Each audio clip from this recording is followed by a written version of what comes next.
American രാഷ്ട്രീയ രംഗത്ത് ഒരു ഞെട്ടലുണ്ടാക്കിയ സംഭവമാണ് പ്രമുഖ യാഥാസ്ഥിതിക പ്രവർത്തകനും ട്രംപിന്റെ പ്രധാന സഖ്യകക്ഷിയുമായിരുന്ന ചാർലി കിർക്കിന്റെ കൊലപാതകം. യൂട്ടാ സർവകലാശാലയിൽ നടന്ന ഒരു മാഗ പരിപാടിയിൽ വെച്ച് അദ്ദേഹം വെടിയേറ്റ് മരിച്ചുവെന്ന വാർത്ത അമേരിക്കൻ സമൂഹത്തിൽ വലിയ കോലാഹലങ്ങൾ സൃഷ്ടിച്ചു. ഈ സംഭവം കേവലം ഒരു വ്യക്തിയുടെ ദുരന്തം എന്നതിലുപരി അമേരിക്കൻ രാഷ്ട്രീയത്തിൽ നിലനിൽക്കുന്ന വർദ്ധിച്ച ധ്രുവീകരണത്തിന്റെയും അസഹിഷ്ണുതയുടെയും പ്രതിഫലനമായി വിലയിരുത്തപ്പെടുന്നുണ്ട്.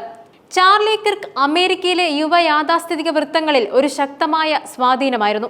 18-ാം വയസ്സിൽ അദ്ദേഹം സ്ഥാപിച്ച ടേണിംഗ് പോയിന്റ് USA എന്ന സംഘടന കോളേജ് ക്യാമ്പസുകളിലെ യുവജനങ്ങളെ യാഥാസ്ഥിതിക ആശയങ്ങളിലേക്ക് ആകർഷിക്കുന്നതിൽ നിർണായക പങ്കുവഹിച്ചു. സ്വന്തം പോഡ്കാസ്റ്റുകളിലൂടെയും സമൂഹ മാധ്യമങ്ങളിലൂടെയും അദ്ദേഹം ലക്ഷക്കണക്കിന് ആളുകളിലേക്ക് എത്തിയിരുന്നു.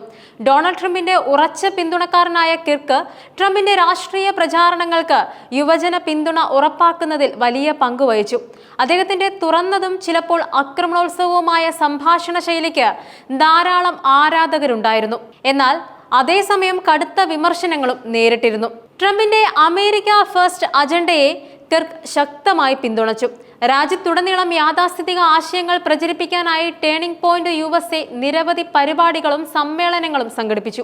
ഇങ്ങനെയുള്ള ഒരു പരിപാടിയാണ് യൂട്ടായിലെ കോളേജ് ക്യാമ്പസിൽ നടന്ന അമേരിക്കൻ റിട്ടേൺ ടൂർ പരിപാടി. ഈ പരിപാടിയിൽ വെച്ചാണ് അദ്ദേഹത്തിന് വെടിയേറ്റത്. അമേരിക്കൻ രാഷ്ട്രീയത്തിൽ സമീപകാലത്തായി വർദ്ധിച്ചു വരുന്ന രാഷ്ട്രീയ ധ്രുവീകരണത്തിന്റെ ഒരു ഉദാഹരണമാണ് ഈ സംഭവം. രാഷ്ട്രീയ നേതാക്കളെയും പ്രവർത്തകരെയും വാക്കുകൾ കൊണ്ടും പ്രവൃത്തി കൊണ്ടും ആക്രമിക്കുന്ന പ്രവണതകൾ വർദ്ധിച്ചു വരികയാണ്. ഒരു വശത്ത് വലതുപക്ഷ യാഥാസ്ഥിതികരും ട്രംപ് അനുകൂലികളും മറുവശത്ത് ലിബറൽ ഇടതുപക്ഷ ചിന്താഗതിക്കാരും നിലകൊള്ളുന്നുണ്ട്. ഈ രണ്ട് പക്ഷങ്ങൾക്കിടയിൽ ആശയപരമായ ഭിന്നതകൾ പലപ്പോഴും വ്യക്തിപരമായ വെറുപ്പിലേക്കും അക്രമത്തിലേക്കും വഴിമാറുന്നുണ്ട്. ചാർലി കിർക്കിനെ പോലുള്ള ഒരു പ്രമുഖ വ്യക്തിക്ക് നേരിട്ട ആക്രമണം അഭിപ്രായ വ്യത്യാസങ്ങൾ വെറുപ്പിന്റെ തലത്തിലേക്ക് ഉയരുമ്പോൾ എന്തൊക്കെ സംഭവിക്കാമെന്നതിന്റെ ഭയാനകമായ ഓർമ്മപ്പെടുത്തലാണ്. കിർക്കിനെതിരെ അദ്ദേഹത്തിന്റെ നിലപാടുകൾ കാരണം ലിബറൽ പക്ഷത്തു നിന്ന് നിരന്തരമായ വിമർശനങ്ങളും ഭീഷണികളും ഉയർന്നിരുന്നു. ട്രംപ് തന്റെ പ്രസ്താവനയിൽ ഇത് സൂചിപ്പിക്കുകയും ചെയ്തിട്ടുണ്ട്. തീവ്ര ഇടതുപക്ഷക്കാർ ഇങ്ങനെയുള്ള വാചാടോപങ്ങൾ ഉപയോഗിക്കുന്നത് ഇത്തരം അക്രമങ്ങൾക്ക് നേരിട്ട് ഉത്തരവാദിയാണെന്ന് ട്രംപ് ആരോപിച്ചു. ചാർലി കിർക്കിന്റെ മരണത്തിൽ ഡൊണാൾഡ് ട്രംപ് അഗാധമായ ദുഃഖം രേഖപ്പെടുത്തി. ഈ ഹീനമായ പ്രവൃത്തി കാരണം ചാർലിയുടെ ശബ്ദം മുമ്പത്തേക്കാളും വലുതും ഗംഭീരവുമായി മാറിയിരിക്കുന്നു എന്നും ട്രംപ് പറഞ്ഞു. കിർക്കിനെ ഒരു രക്തസാക്ഷിയായും രാജ്യസ്നേഹിയായും ട്രംപ് വിശേഷിപ്പിച്ചു. ട്രംപിന്റെ ഈ പ്രതികരണം സംഭവത്തെ ഒരു രാഷ്ട്രീയ കൊലപാതകമായി ചിത്രീകരിക്കാൻ ശ്രമിക്കുന്നതിന്റെ സൂചന നൽകുന്നുണ്ട്.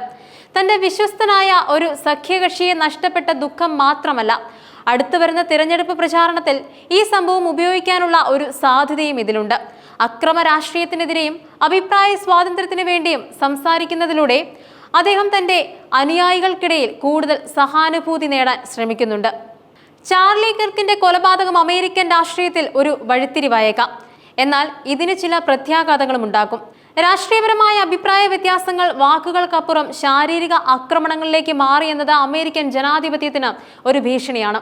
ഇത് കൂടുതൽ അക്രമങ്ങൾക്കും വെറുപ്പിനും കാരണമായേക്കാം. അതുപോലെ രാഷ്ട്രീയ ധ്രുവീകരണം കൂടുതൽ രൂക്ഷമാകും. ട്രംപിന്റെ അനുയായികളും എതിരാളികളും തമ്മിലുള്ള അകലം ഈ സംഭവത്തോടെ വർദ്ധിക്കാൻ സാധ്യതയുണ്ട്. ഓരോ പക്ഷവും എതിരാളികളെ കൂടുതൽ ശത്രുതയോടെ കാണും. അതോടൊപ്പം സ്വന്തം അഭിപ്രായം തുറന്നു പറയുന്നതിന് ജീവൻ അപകടത്തിലാകുമോ എന്ന ഭയം സാധാരണ ജനങ്ങൾക്കിടയിൽ വളർത്തിയെടുക്കാൻ ഈ സംഭവം കാരണമായേക്കാം.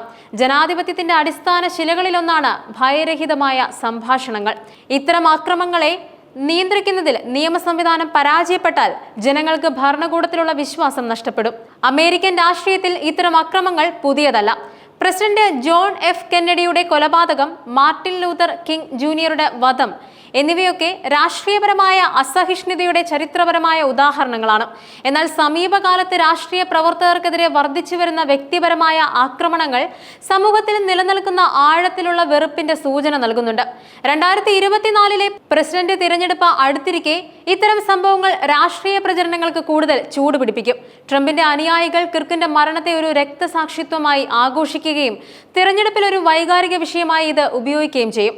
ചുരുക്കത്തിൽ ചാർലി കിർക്കിന്റെ കൊലപാതകം കേവലം ഒരു ക്രൂരമായ കൊലപാതകം മാത്രമല്ല, അത് അമേരിക്കൻ രാഷ്ട്രീയത്തിൽ വേരൂന്നിയ അസഹിഷ്ണുതയുടെയും ധ്രുവീകരണത്തിന്റെയും ഭീകരമായ മുഖം കാണിച്ചു തരുന്നുണ്ട്.